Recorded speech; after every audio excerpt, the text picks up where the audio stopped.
हाँ जी, तो आज हम इस वीडियो में सेमेस्टर एग्ज़ाम्स की बात करेंगे। तो जैसा कि हमें पता है कि एग्ज़ाम्स जो हैं आने वाले हैं ड्यू में। तो ड्यू के जो भी स्टूडेंट्स हैं, चाहे वो रेगुलर हो, एसओएल के हों, चाहे एनसी वेब के हों, तो उन सब के एग्ज़ाम्स आने वाले हैं। तो आज मैं इस वीडियो में बताऊंगा कि वो कौन सी यूज़फुल टिप्स हैं और जो मटेरियल्स हैं जिनका यूज़ करके, जिनको पढ़कर आप अच्छे मार्क्स ला सकते हो। एटलीस्ट बैक तो नहीं आएगी, ठीक है। तो जो तैयारी करने की सोच रहे हैं आप एंड मौके पे, तो उसके लिए काफ़ी यूज़फुल रहेगी वीडियो। और बाकी जो एवरेज हैं, जिन्होंने थोड़ा बहुत पढ़ रखा है लेकिन और पढ़ना चाहते हैं, तो ये वीडियो उनके लिए यूज़फुल रहेगी। तो आइए स्टार्ट करते हैं वीडियो को। तो पेपरों की तैयारी के लिए हमारे पास मटेरियल्स का होना बहुत ज़रूरी है। I mean study material. तो यहाँ पे मैंने दो भागों में डिवाइड किया है, जैसे मोस्ट इंपॉर्टेंट मटेरियल और अदर मटेरियल। तो मोस्ट इंपॉर्टेंट मटेरियल में तीन है: सब्जेक्ट सिलेबस, 10 ईयर यानी कि सैम्पल पेपर टाइप, और subject book prefer by professor. वहीं अदर मटेरियल में नोट्स और ऑनलाइन स्टडी मटेरियल। तो यहाँ पे ध्यान देने वाली बात यह है, जो मैंने सब्जेक्ट सिलेबस लिखा है यहाँ पे मोस्ट इंपॉर्टेंट मटेरियल में, ये कोई मटेरियल नहीं है लेकिन काफ़ी इंपॉर्टेंट है। अगर तुम्हें सोचो सब्जेक्ट का सिलेबस ही नहीं पता होगा तो क्या ही तैयारी करोगे, है ना। तो इसलिए मैंने इसमें लिख दिया सब्जेक्ट सिलेबस। तो पहले ये पता होना चाहिए कि हमें पढ़ना क्या है, उसके बाद हमें डिसाइड करना है कि जो चीज़ें हमें पढ़नी है वो कहाँ से पढ़ें, ठीक है। तो इन स्टडी मटेरियल्स को कैसे पढ़ें, कैसे इनका यूज़ करें कि हम अच्छे से थोड़ी तैयारी कर सकें एग्ज़ाम्स की। तो मैं कुछ शेयर करता हूँ टिप्स। जैसे 10 ईयर है। 10 ईयर होता क्या है, तो आम भाषा में एक तरह से ये सैम्पल पेपर की तरह है, जिसमें पिछले कुछ साल के जो पेपर हुए हैं, ठीक है, तो उसमें जितने भी क्वेश्चन आए हैं तो वो क्वेश्चन आंसर के साथ होते हैं इसमें। जैसे कि 6-7 साल के दे दिए उन्होंने क्वेश्चन आंसर साथ में। तो एक बुक टाइप होती है, सब्जेक्ट वाइज होते हैं सब कुछ। तो आप किसी भी बुक की दुकान पे जाओगे, जो थोड़ी अच्छी बुक की दुकान है, तो वहाँ पे आपको ज़रूर मिलेगा 10 ईयर, ठीक है। कॉलेज लेवल में 10 ईयर कहते हैं, बाकी 12वीं तक के स्कूल में तो सैम्पल पेपर कहते थे, जहाँ तक मुझे पता है, ठीक है। तो 10 ईयर यूज़ करने से पहले आपको ये पता होना चाहिए कि आपका सब्जेक्ट जो है उसका सिलेबस क्या है, यानी कि पेपर में क्या क्या आने वाला है, ठीक है। जब आप पता कर लोगे कि सिलेबस हमारा ये है, ये आ रहा है और यहाँ से यहाँ तक हमें पढ़ना है सब कुछ, तब आप 10 ईयर उठाना। तो उसके बाद आप देखोगे क्वेश्चन आंसर तो इसमें भर भर के हैं, ठीक है। तो जो क्वेश्चंस बार बार रिपीट हो रहे हैं, तो उसको क्या करना है, आपको मार्क करना है। तो रिपीट हो रहे हैं तो इसका मतलब है कि वो बार बार पेपरों में आ रहे हैं और मोस्ट इंपॉर्टेंट है। तो जब हम सारे क्वेश्चन ऐसे पढ़ लेंगे 10 ईयर के, तो हमें पता चल जाएगा कि कौन से क्वेश्चन मेन हैं, कौन से एवरेज हैं और कौन से ऐसे ही हैं कि सिर्फ रीडिंग करके छोड़ सकते हैं हम। तो जो एवरेज हैं या इम्पोर्टेंट क्वेश्चंस हैं, उनको मार्क करने के बाद उसके बारे में पढ़ना है।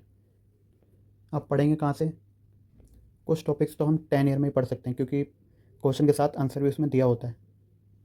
लेकिन कई बार उसमें ज़्यादा लॉन्ग आंसर दिया नहीं होता है, ठीक है, और ज़्यादा जानकारी भी नहीं दी होती। तो अब हमें बुक उठानी है अपनी, ठीक है। इसके बारे में अब बताता हूँ बुक हमें कैसे पढ़नी है और कौन सी पढ़नी है, ठीक है। तो अब बात आती है बुक्स की। तो बुक्स यार वही पढ़ो जो प्रोफेसर सजेस्ट कर रहे हैं, ठीक है। अगर जो वो बुक बता रहे हैं, जिस राइटर की वो बुक बता रहे हैं, वो आपको नहीं समझ आ रही है, उसका कंटेंट नहीं समझ आ रहा है, तब आप अपने प्रोफेसर से कह सकते हो कि कोई अल्टरनेटिव जो राइटर हैं उनकी बुक बता दें, ठीक है। या अपने जो सीनियर्स हैं उनसे भी सजेशन ले सकते हो। वैसे तो जो प्रोफेसर बताते हैं जिस राइटर की, वो सही होती है, ठीक है। जब आप बुक चूज़ कर लोगे, तब आपको क्या करना है, जो इम्पोर्टेंट क्वेश्चंस देखे थे हमने 10 ईयर में, उसके बारे में हमें डीपली उसमें पढ़ना है। डीपली यानी मतलब जो भी कंटेंट है उसके बारे में पढ़ लो कि क्या चीज़ है इसमें। अगर आपको कंटेंट का बेसिक भी पता हो ना, तो आप बना बना के लिख सकते हो एग्ज़ाम में। तो जो बुक है वो आपकी रीडिंग के लिए काम आएगी, आपकी एक तरह से बेस के लिए। अब वहीं बुक की लैंग्वेज की बात आती है कि हिंदी मीडियम लें, इंग्लिश मीडियम लें या अदर लैंग्वेज। तो जैसा आपको सूट करे, अगर आप इंग्लिश में कंफर्टेबल हैं तो इंग्लिश में लें, या हिंदी में है तो हिंदी लें। ऐसी कोई हेजिटेशन वाली बात नहीं है, जिस लैंग्वेज में आप अच्छे हो उसी में करना, ठीक है। तो ये ध्यान रखिए कि बुक जो है आपको नॉलेज देगी एक तरह से कंटेंट के लिए। मतलब जो भी टॉपिक होगा, जो भी आने वाला होगा पेपर में, तो उसके बारे में जो बेस है, नॉलेज का बेस है, वो आपको बुक से ही मिलेगा। तो ये हो गई हमारी बुक की बात। अब करते हैं नोट्स और ऑनलाइन मटेरियल के बारे में।